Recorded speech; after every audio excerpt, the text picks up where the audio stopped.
This story is inspired by real American heroes like Patrick Hardison, a firefighter who turned scars into strength after unimaginable loss. Names and details are fictionalized for drama, but the courage you're about to hear is as true as it gets. If this tale of grit moves you, hit that like button, subscribe, and drop a comment. Where are you watching from? I want to know how far this story of defiance travels. My name is Sarah, and this is the story of my brother Jake, a Chicago firefighter who lost his legs but not his fight, and how we uncovered a betrayal that nearly stole his comeback.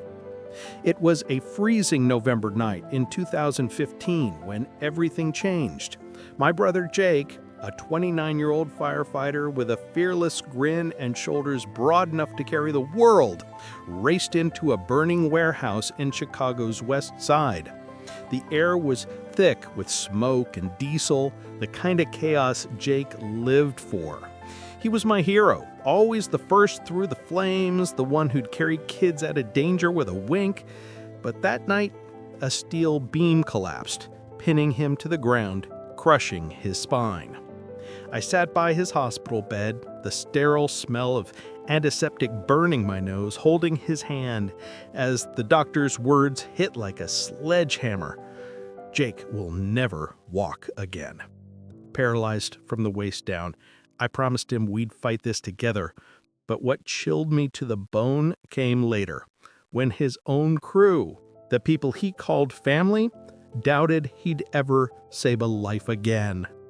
Jake swore he'd return to the firehouse, wheelchair or not, but when his captain spread lies to keep him out, I discovered a betrayal that tested everything we believed in.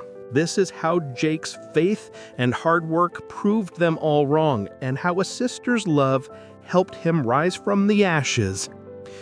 Jake turned his cramped apartment into a training ground. The air smelled of sweat and determination as he worked with adaptive gear, hand-cranked bikes, pulley systems, anything to rebuild his strength. I'd watch him grunt through reps, his face red, veins bulging, refusing to quit. "I'm still a firefighter, Sarah," he'd tell me, his voice steady as steel. I believed him. He wasn't just fighting for himself. He was fighting for every kid he'd carried out of a fire, every life he'd sworn to protect. But not everyone at Station 19 felt the same way. I helped Jake research his rights. The Americans with Disabilities Act could protect him, maybe let him return as a fire safety instructor.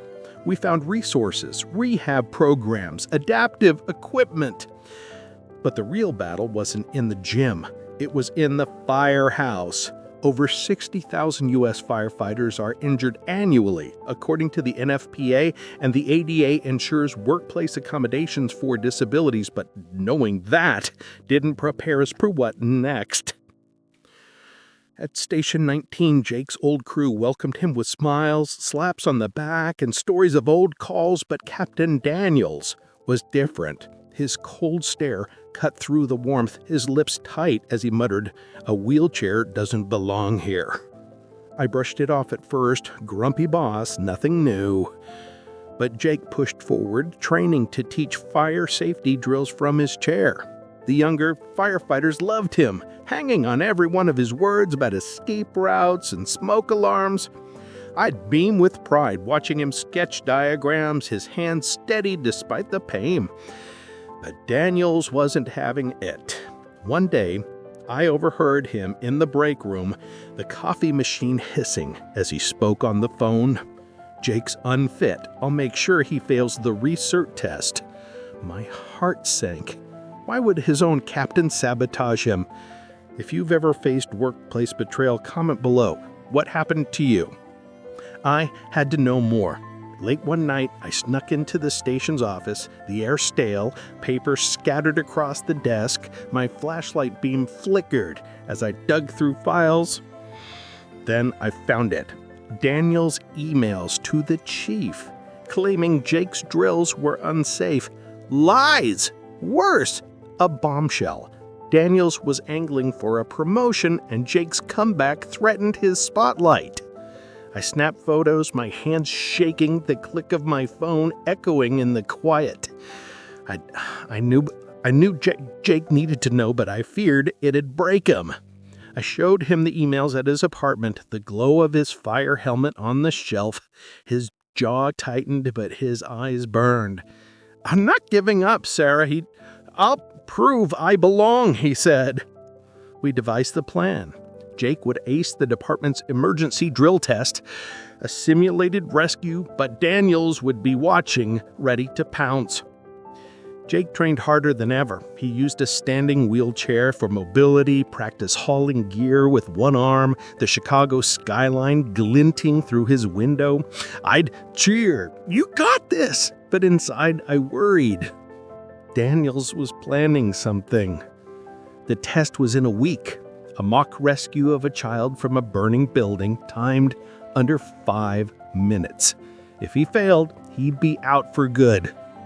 Adaptive equipment like standing wheelchairs can aid in mobility. Contact the VA or local rehab centers for options, but no gear could prepare us for betrayal. The drill day was chaos, smoke machines whirring, firefighters shouting, the scent of fake ash in the air. Jake rolled in, his wheelchair gleaming under the Chicago sun. The task, navigate a mock blaze, find a dummy child, and get out. Daniels smirked from the sidelines, arms crossed. I noticed him nod to a crew member who slipped away. My stomach dropped. Jake moved fast, his wheelchair's levers like extensions of his will. He found the dummy, strapped it to his rig, but then his wheelchair jammed. A gear was loose, tampered with. I saw Daniel's grin widen. I wanted to scream, but Jake didn't flinch. He dragged himself in the dummy with his arms, crawling through fake flames, sweat dripping, his breath ragged. The crowd gasped. 4 minutes and 50 seconds, he crossed the finish line, panting, triumphant. Would you keep fighting in Jake's shoes? Share your story below and hit subscribe. The chief was stunned, his clipboard frozen midair. I ran to the crew member who'd nodded to Daniels, and my voice low but fierce. "What did he make you do?" He cracked, admitting Daniels paid him to sabotage Jake's chair. I recorded it on my phone, my heart pounding like a drum. We showed the chief the emails and the confession. Daniel's face went pale as he stammered, "It was a mistake. No one bought it." Daniels was demoted, sent to desk duty, his badge tarnished. Jake was reinstated as a safety instructor, his own badge shining again.